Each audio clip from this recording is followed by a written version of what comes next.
ಅದಕ್ಕೆ ನಾವೇನು ಮಾಡಬೇಕು? ಶ್ರೀಚಕ್ರ ಶಿಶುವಾಗಿ ಜನ್ಮ ತಾಳುತ್ತೆ ಅಂದ ಮೇಲೆ ಅದು ನಮ್ಮ ಮನೇಲಿ ಯಾಕೆ ಜನ್ಮ ತಾಳಬಾರ್ದು? ಅದಕ್ಕೆ ನಿನ್ನ ಸಹಕಾರ ಬೇಕು. ಯಾವ ರೀತಿ?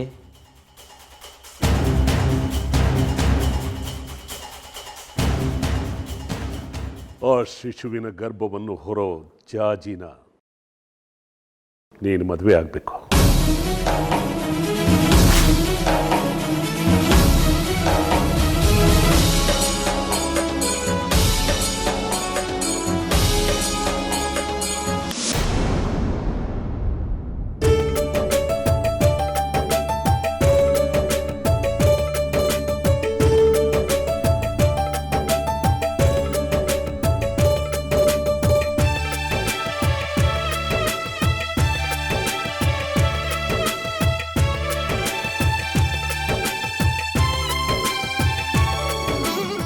ಅಮ್ಮ ತ್ರಿಪುರ ಸುಂದರಿ,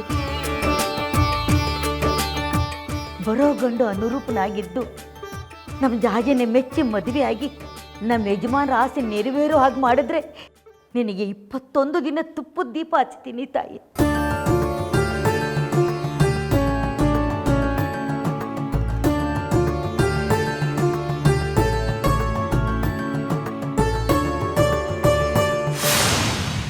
ಅವಳ ಗರ್ಭಧಾರಣೆಗೆ ನೀನು ನಿಮಿತ್ತ ಆಗಬೇಕು.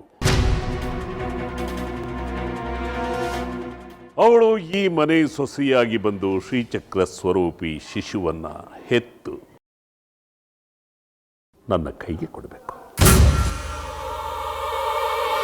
ಹಾಗಾದ್ದರಿಂದ ಶ್ರೀಚಕ್ರ ಸ್ವರೂಪಿ ಶಿಶು ನನ್ನ ಅಂಗೈಲಾಡುತ್ತೆ, ನಾನು ಹೇಳಿದಾಗ ಆಡುತ್ತೆ, ನನ್ನ ತೊಡೆ ಮೇಲೆ ಮಲ್ಕೊಳ್ಳುತ್ತೆ, ನನ್ನ ಮಾತನ್ನ ಕೇಳುತ್ತೆ, ನಾನು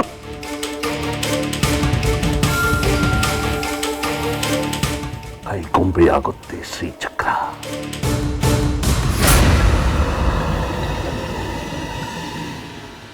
ಹೇಳು ಚಂದ್ರ, ನನ್ನ ಮಾತನ್ನು ನಡೆಸ್ಕೊಡ್ತೀಯಾ? ಚಾಚಿನ ಮದುವೆ ಆಗ್ತೀಯಾ? ನನ್ನ ಮಾತನ್ನು ನೆರವೇರಿಸ್ಕೊಡ್ತೀಯಾ? ನೆರವೇರಿಸ್ತಾನೆ.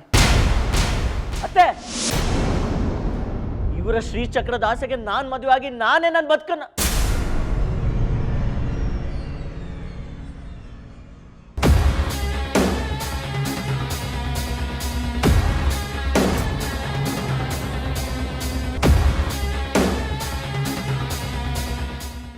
ಇಟ್ಟ ಹೆಜ್ಜೆನ ಹಿಂದಕ್ಕಿಡೋದು ವೀರರ ಲಕ್ಷಣ ಅಲ್ಲ.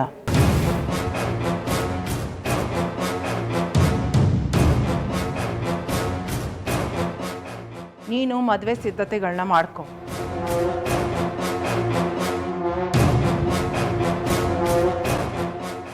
ಚಂದ್ರ ಜಾಜಿನ ಮದುವೆ ಆಗ್ತಾನೆ.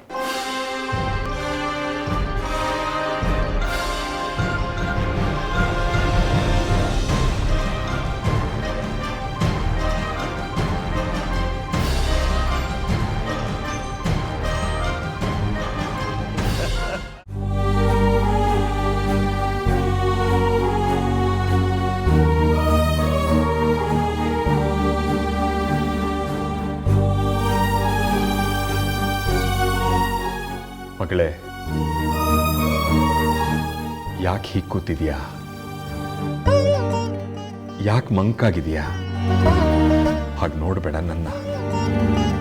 ನಿನ್ನ ಕಣ್ಣುಗಳು ಕೇಳೋ ಪ್ರಶ್ನೆಗಳಿಗೆ ಉತ್ತರ ಇಲ್ಲ ನನ್ನಲ್ಲಿ. ಇಲ್ಲಿ ನೋಡಿ ಅಪ್ಪ, ನನ್ನ ಮುಖ ನೋಡಿ, ನನ್ನ ಕಣ್ಣಲ್ಲಿ ಕಣ್ಣಿಟ್ಟು ನೋಡಿ. ನೀವೀಗ ನನಗೆ ಉತ್ತರ ಕೊಡಲಿಲ್ಲ ಅಂದರೆ ನನ್ನ ಬದುಕೆ ಒಂದು ಪ್ರಶ್ನೆ ಆಗ್ಬಿಡುತ್ತೆ. ನನಗೆ ಅರ್ಥ ಆಗುತ್ತೆ ಮಗಳೇ, ನಿನ್ನ ಮನಸ್ಸಲ್ಲಿ ಏನು ಪ್ರಶ್ನೆಗಳಿದೆ ಅಂತ ನಂಗೆ ಗೊತ್ತು. ನೀನು ಇಷ್ಟಪಟ್ಟಿರೋದು ಬಂಗಾರಿನ. ಆದರೆ ಅಪ್ಪ ಬೇರೆ ಮದುವೆ ಪ್ರಸ್ತಾಪ ಮಾಡ್ತಿದ್ದಾರೆ. ಆದರೂ ನಾನು ಯಾಕೆ ಸುಮ್ಮನಿದ್ದೀನಿ ಅಂತ ತಾನೇ ನಿನ್ನ ಪ್ರಶ್ನೆ. ಬೇರೆ ದಾರಿ ಇಲ್ಲ ಮಗಳೇ. ನಾನೀಗ ಸುಮ್ಮನಿರದೆ ಮಾತಾಡಿದ್ರು ಫಲಿತಾಂಶ ಏನೂ ಬೇರೆ ಆಗೋಲ್ಲ. ಅಪ್ಪ ಏನಾದರೂ ಮಾತಾಡ್ತಾರೆ ಅಂದರೆ ಅದಕ್ಕೆ 100 ಅರ್ಥ ಇರುತ್ತೆ. ಅದನ್ನು ಬದಲಾಯಿಸೋಕೆ ಯಾರಿಗೂ ಆಗೋಲ್ಲ. ಈ ಹಂತದಲ್ಲಿ ನಾನೇನಾದರೂ ಅಪ್ಪನ ವಿರುದ್ಧ ಮಾತಾಡಿದ್ರೆ ಅವ್ರು ಇನ್ನೂ ಪಟ್ಟು ಹಿಡಿತಾರೆ. ಏನು ಮಾಡೋಕ್ಕೂ ತೋಚದೆ ಕೈ ಚೆಲ್ಬಿಟ್ಟಿದ್ದೀನಿ. ಕ್ಷಮಿಸ್ಬಿಡು ಮಗಳೇ. ಎಷ್ಟು ಸುಲಭವಾಗಿ ಹೇಳಿಬಿಟ್ರಿ ಅಪ್ಪ. ಅವತ್ತ ಆ ದೇವಿಕಾ ಬಂಗಾರಿನ ಮದುವೆ ಆಗ್ತೀನಿ ಅಂತ ಪಟ್ಟು ಹಿಡ್ದಾಗ ನೀವು ನನಗೆ ಶಕ್ತಿಯಾಗಿ ನಿಂತ್ರಿ. ಏನೇ ಆದರೂ ಸರಿ ಬಂಗಾರಿನ ನಿನ್ನ ಜೊತೆಲೇ ಮದುವೆ ಮಾಡ್ತೀನಿ ಅಂದ್ರಿ. ಈಗ ನೀವೇ ಮಾತು ಮುರಿತಿದ್ದೀರಲ್ಲ ಅಪ್ಪ. ನನಗಿದ್ದ ಕೊನೆಯ ಆಸರೆ ನೀವು. ನೀವಾದರೂ ನನ್ನ ಬೆಂಬಲಕ್ಕಿದ್ದೇ ಇರ್ತೀರಾ ಅಂದ್ಕೊಂಡಿದ್ದೆ. ಆದರೆ ಅದು ಸುಳ್ಳಾಗೋಯ್ತು. ನಮ್ಮಪ್ಪ ಹೀಗೆ ಮಾಡ್ತಾರೆ ಅಂತ ನಾನು ಅಂದ್ಕೊಂಡಿರಲಿಲ್ಲ. ನನ್ನ ಕನಸುಗಳಿಗೆ ಮಣ್ಣು ಹಾಕ್ಬಿಟ್ರಿ, ಮೋಸ ಮಾಡಿಬಿಟ್ರಿ ನೀವು.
ಚಂದ್ರ,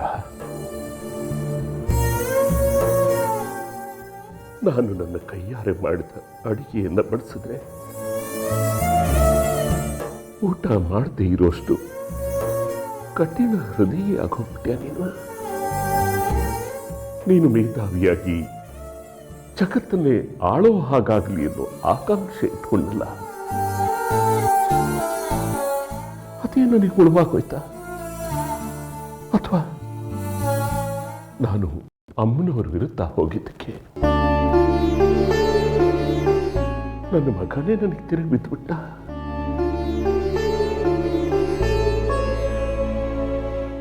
ಕಂದ, ನಾನು ನಿನಗೆ ಕೊಟ್ಟಂತಹ ನೋವಿನ ಗಳಿಗೆಗಳನ್ನು ಸುಖದ ನಿದ್ರೆಯಾಗಿ ಪರಿವರ್ತನೆ ಮಾಡೋ ಶಕ್ತಿ ಅಂತೂ ನನಗಿಲ್ಲ. ಸಮಯನ ಖರೀದಿ ಮಾಡೋ ಶಕ್ತಿ ಯಾರಿಗಿದೆ ಹೇಳು?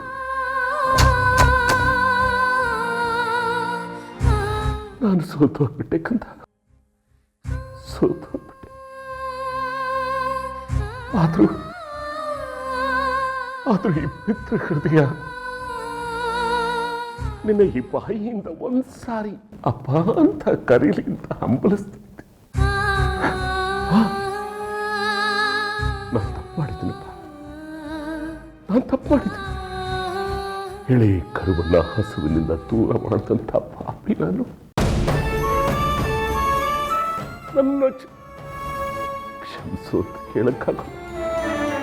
ಏನು ಬೇಕಾದರೂ ಶಿಕ್ಷೆ ಕೊಡ್ತವ. ಆದರೆ ಈ ಮಾತಿನಿಂದ ಕೃತಿಯಿಂದ ನನ್ನನ್ನು ಚುಚ್ಚಿ ಕೊಲ್ಲಬೇಡ. ಇವನೇ ನನ್ನ ಮಗ ಚಂದ್ರಧರ. ವಿರೂಪಾಕ್ಷ, ನೀನ್ ಹೇಗೆ ನಿನ್ನ ಮಗನನ್ನ ಕರೆಸಿ ಮದುವೆ ಮಾಡಬೇಕು ಅಂದ್ಕೊಂಡಿದ್ಯೋ ಹಾಗೆ ನಾನು ನನ್ನ ತಮ್ಮನನ್ನ ಕರೆಸ್ತಿದ್ದೀನಿ. ನನಗೆ ಬೆಳ್ ತೋರಿಸ್ತೀಯಾ ವಿರೂಪಾಕ್ಷ?